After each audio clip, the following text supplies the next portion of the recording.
여러분 안녕하십니까? 이어서 광주 MBC 5시 뉴스입니다. 일본이 후쿠시마 원전 오염수 방류를 시작하면서 광주 전남 지역의 반발 움직임도 거세지고 있습니다.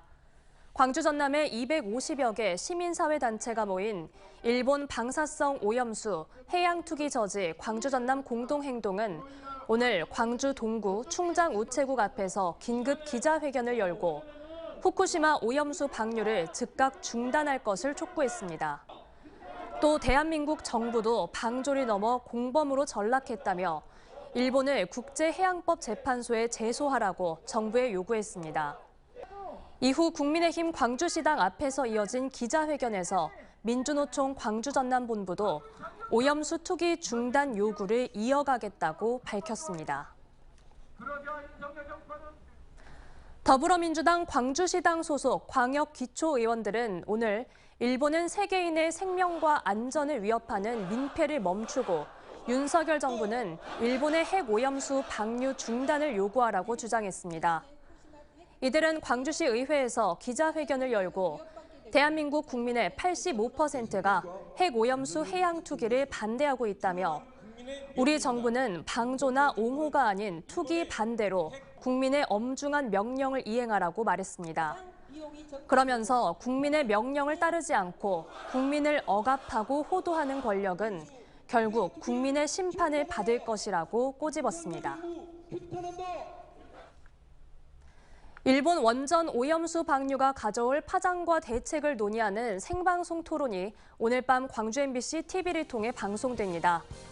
광주와 목포, 여수 MBC가 공동 제작하는 시사 프로그램 시사 용광로에서는 오늘 저녁 8시 50분부터 민주당 이계호 의원, 국민의힘 김화진 전남도당위원장, 정의당 강은미 국회의원, 전국어민회 총연맹 김영철 집행위원장이 출연한 가운데 원전 오염수 문제를 집중 토론합니다.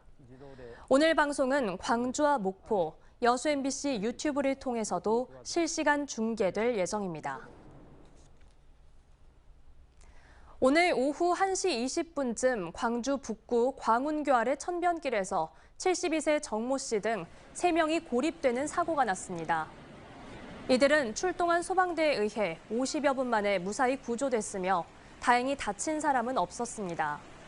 소방당국은 이들이 더위를 피하기 위해 통행이 금지된 광주 천변에 들어갔다가 갑자기 쏟아진 비에 고립된 것으로 보고 다시 현장 통제에 나설 방침입니다. 정율성 논란이 이어지고 있는 가운데 정율성 선생 기념사업회가 지나친 이념 논쟁을 중단할 것을 요구했습니다.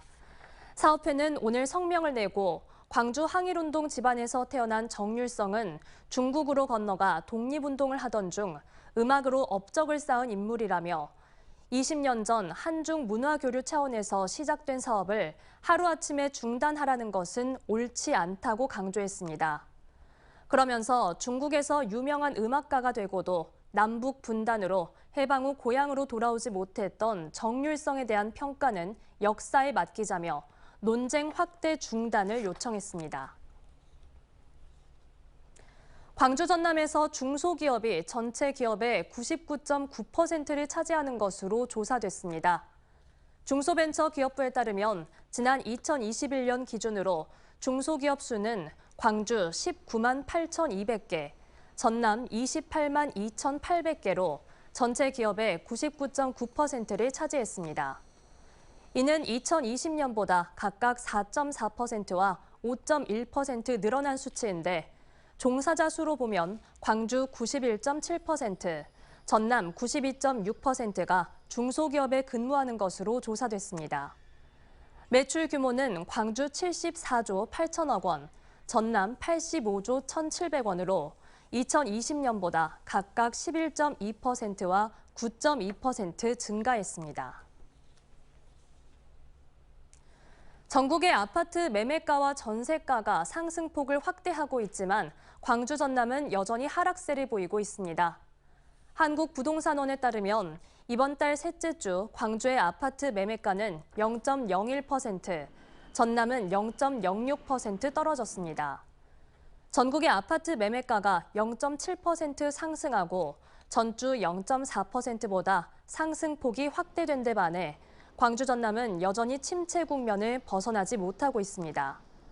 같은 기간 아파트 전세가 역시 광주 0.01%, 전남 0.02% 하락한 반면 전국적으로는 0.07% 오른 것으로 나타났습니다. 언제 어디서나 내 손 안의 뉴스. 광주 MBC 뉴스 유튜브 구독으로 함께하세요.